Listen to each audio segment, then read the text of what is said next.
If you're a facilities manager at a warehouse and your HVAC system goes down, it can turn up the heat, literally. But don't sweat it, Grainger has you covered.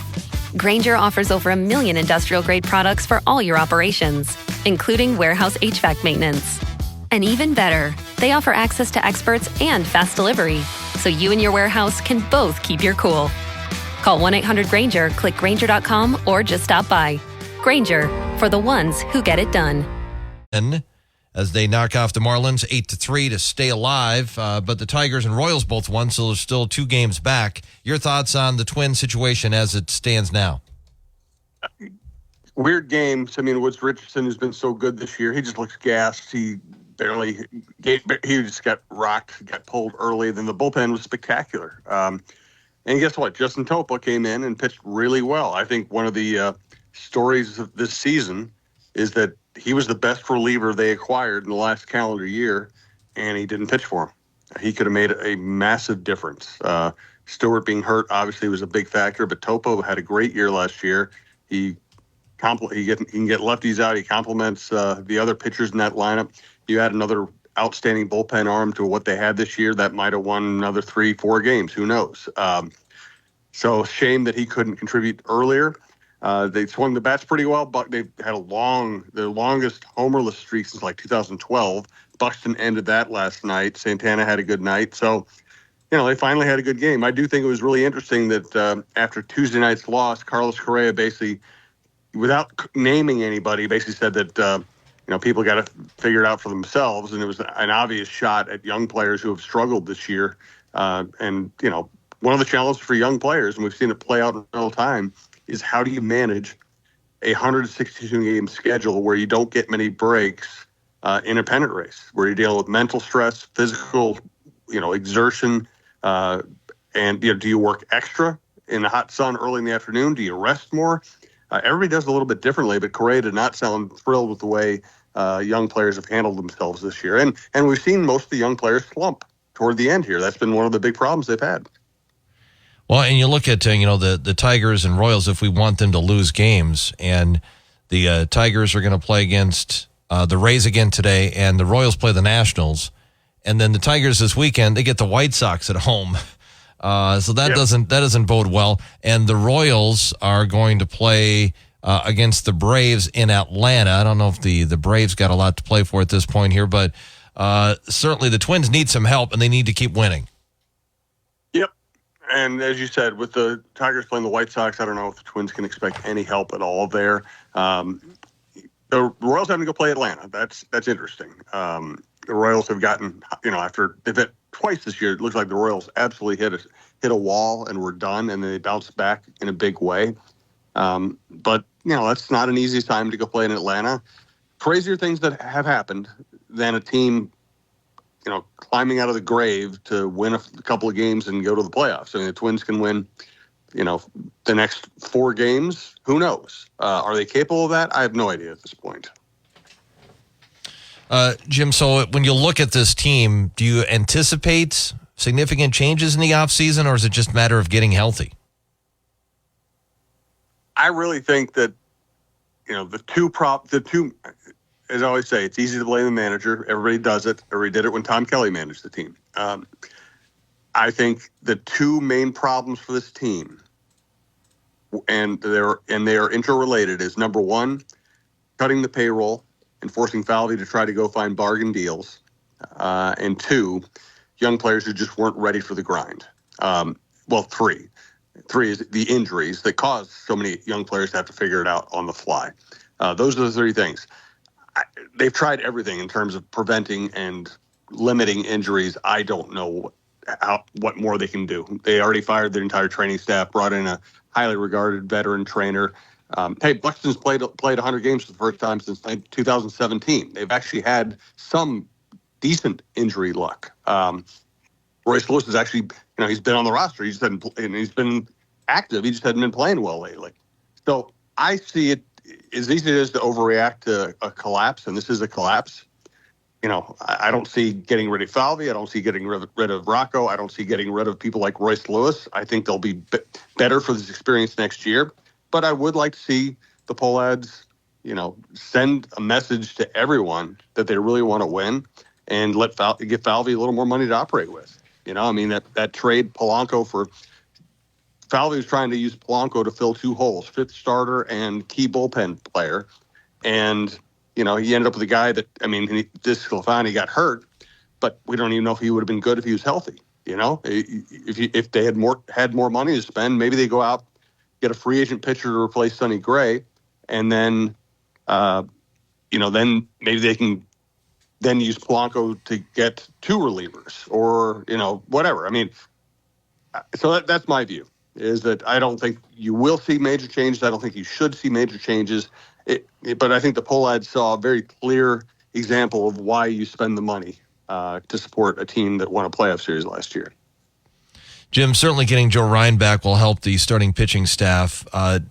Should they pursue a starting pitcher? I know you said that you didn't expect significant changes, but is that something they should do? It really depends on how they feel about. One of the good developments here is they got some of their top pitching prospects to the major leagues, and they all showed the ability, right? So, so Pablo needs to pitch better in big games. Ober had a couple of really bad outings and bad times, but they're good pitchers, and they're people that the organization trusts. Joe Ryan, 2 injuries 2 years in a row, but God, he should be a guy who should be able to give you innings. Now, Paddock will probably be healthy next year. You have now you assume Woods Richardson, who probably learned a lot from having to grind through this year and was very good for them for a long time. I think Festa might be the best of their current young arms. Zebby Matthews should be able to pitch in the big leagues. So, I don't know. I don't know if you let the kids pitch and sort it out and just keep the best kids. They also have a couple other pitching prospects who probably aren't far away.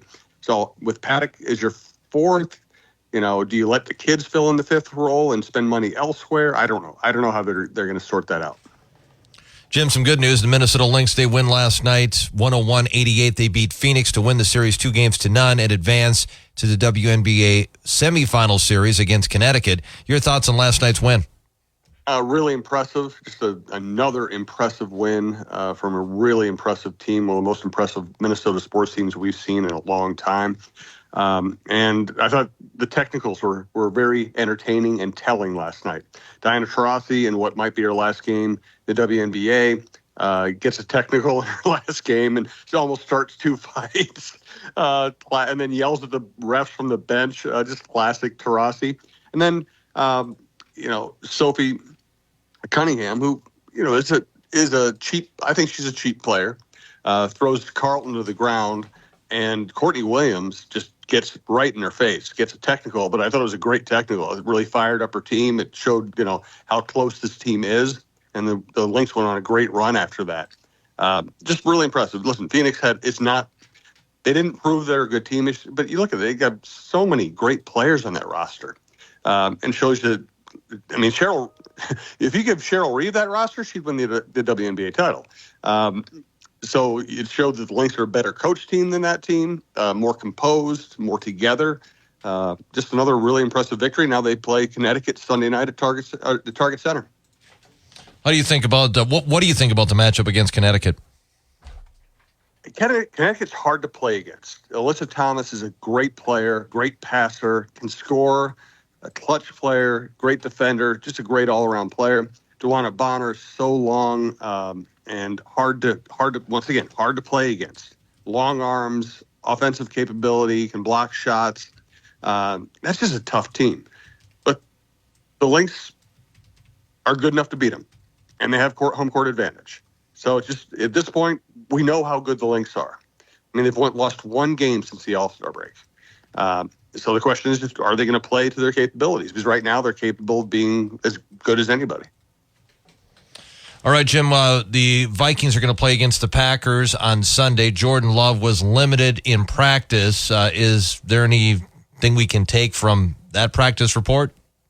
Nope. That's why they call them limited. They don't want us to be able to read anything into it. And it might even be true. It might be true that he is limited because he's coming off the knee thing. I sure would guess LaFleur loves beating the Vikings. I would sure guess that he would want Love ready for this game. So it really will be just, is the knee ready? And they're probably not going to give us many hints on that. Jim, certainly trying to get healthy with some Viking players, as we did see some guys limited in practice yesterday, and you anticipated that we're going to see some players come back. Addison coming back, Turner, could he come back? Pace, are those guys that could play?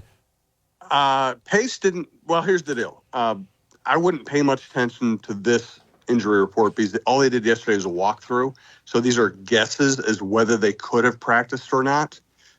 So I would wait another day before we even pay any attention to the injury report. Who can actually practice on Thursday, which is the last full-scale practice of the week. That'll probably be the telling day. Right now, Bradbury, Pace, and Ward are listed as people who would not have participated had practice occurred. Ward is a nice depth player, but not a big deal. Interesting to see Pace still out with that ankle. Bradbury, obviously, he might not be a great player, but he's an important player. So those are the ones to watch. Turner, I don't know. I just don't know about him. The Gopher football team will play at Michigan on Saturday. Michigan's ranked number 12 in the country. Is there any chance the Gophers can hang with them? I don't know how. Michigan has great athletes, and they just watched a tape of Iowa just running it right down the Gophers' throats. I don't know. This is the long shot of all long shots for me. Minnesota Wild lose a preseason game last night, 4-2. I know we're not drawing a lot from preseason. This is the last year that they're still kind of hamstrung from the salary cap standpoint, I believe. Yeah, I haven't looked that up lately, but I believe it's the last really bad year for Parise and Suter's contracts. And so they didn't do much, in the offseason. Now Boldy's hurt. So